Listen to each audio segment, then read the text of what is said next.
Good morning kakonstruksyon. Magandang umaga sa inyong lahat, sa ating mga followers, mga idol. Mayong buntag sa inyong tanan. Ito kakonstruksyon, naghalo kami ng kunti kakonstruksyon. Ilagay namin sa ginawa naming clean out. Yan, gagawa kami clean out kakonstruksyon. Ito kakonstruksyon para pwedeng buksan ito kakonstruksyon. Pagka napuno yung Poso Negro, buksan lang natin ito para masipsipan yung lagay ng halo kakonstruksyon. Ilagay tayo ng clean out. Ang purpose ito kasi pag napuno yung Poso Negro natin, yan, dyan lang itututok yung hose ng halimbawa, sip-sip-sipin na, dyan lang itututok yung hose. Hindi mo kailangan magigiba palagi natin ng pinaka-clean out na. Yung saksyon, nalagay tayo yung tubo. Lagay tayong halo, halo kami ng kunti. Yung saksyon, may takip ito, saksyon, ito lang saksyon. Hawakan mo muna, idol, buksan natin para makita nila. Yan yung saksyon, oh. Di ikot na ito, tigas ko saksyon, oh. Yan yung saksyon, oh. Yan tinatawag na clean out para sa safety tank.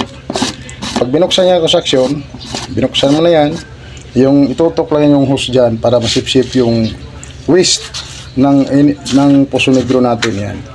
Balik mo lang kakonstruksyon. Yan, ganun lang. Ganun lang ka simple ang idea ng kakonstruksyon. Sarili ko lang ito kakonstruksyon. Nasa inyo kung gayahin nyo. No problem. Ibalik mo pagtakip, idol. Yan ang idol natin, poging idol natin, ating kasama sa hanap buhay. May pamilya dito ngayon, ayan, kakonstruksyon. Natawag na clean out. Sa safety tank yung kakonstruksyon, ginagamit ko 4 tubo. Yan, para pag oras na puno yung ating tangke, mayroon tayong pang bukasan, sipsipan. Yan. Yan, kakonstruksyon, nakaabang lahat. Kahit sabihin mong matagal mapuno kakonstruksyon, at least mayroon na tayong nilagay dyan na abang. Sisip-sipin na lang yan pag napuno yung tangke. Kakonstruksyon. Ito muna natin kakonstruksyon, baka malagyan ng mga bato-bato, mapuno yung tangke natin. Yung safety tank na baka malagyan ng mga debris. Kailangan natin takpan muna. Ayaw, unahin mo natin paggawa kakonstruksyon bago tayo umakat sa taas. Ayan, kakonstruksyon. Hinalo ko lang halo ko sa pinahalo pa. Halo mo natin ng konti, ilagay din dito kailang mapuno yan sa kakonstruksyon. Ayan, kakonstruksyon, shout out din yung ating kasama. Shout out sa mga kasama kong dati.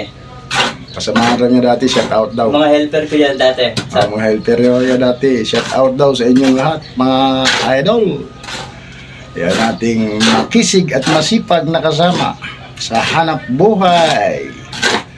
Kakonstruksyon. Dahil inuna mo natin kakonstruksyon. Okay na to, ox na yan pag nagsimintuan mo natin kakonstruksyon, ha. Yan kasi kakonstruksyon, yung buo na yan kakonstruksyon, ano yan yung kakonstruksyon, safety tank yan, kaya ayan, buo na yan, pinagaluan, ibaba ng safety tank yan, kaya dito natin lagay yung clean out sa labas sa may pintuan. Ayan, kasi ito kakonstruksyon, maliit na bahay lang ito kakonstruksyon, gawin lang itong room for rent, gawin room for rent lang para may income, kahit paano may income ng may-ari nito.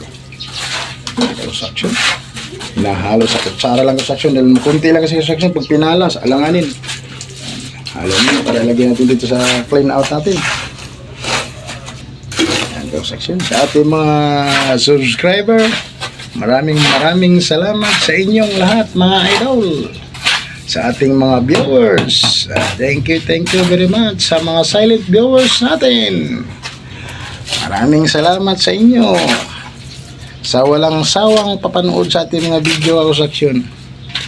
Yan kakonstruksyon, lagyan natin yung halaw kakonstruksyon para hindi na siya magalaw kakonstruksyon, permanent siya. Pero pag finishing ang kakonstruksyon, kailangan nakalabas yung ulo lang nakalabas yan pag lagyan din finishing. Pag nagpipinish na tayo, huwag mo isama yung thread, idol. Kinakamay na kakonstruksyon, kinakamay niya, iwan ko lang kung di mapanish yung halo na yan. Kinakamay. Yan. Ganun ang hanap buhay namin yung construction. Tapos, kinakamay yung simento construction. Pag kumain, nakakamay din. Ay, siya, ron ko ni... Construction, nakakamay. Dinudukot. Dinudukot niya. Parang hindi sumingaw. Kasi pag sumingaw niya construction, mga amoy yung construction. Alam niya na yung amoy ng pusali. Kung anong amoy ng pusali. Kasi kailangan hindi yan sumisingaw. Para hindi mangangamoy. Kasi mga ngamoy yung kakonstruksyon pag hindi naayos kailangan siksikin talaga kakonstruksyon. Kita yung kakonstruksyon paano yung dukutin ng aking kasama. You know? Ganda ng kamay niya ng construction. Nakamanicure pa lang. Nakamanicure pa yung construction. Pero dinudukot sa simento. Sinayang yung manicure. Eh, kung kano ba sa manicure niya. Pinagdukot lang sa simento yung manicure. Sayang naman ang manicure. Construction naman construction. Tigasin lang natin construction. Nagbago tinagdagan uli yan. Para hindi na siya magalaw construction. Alang wala singaw. Construction.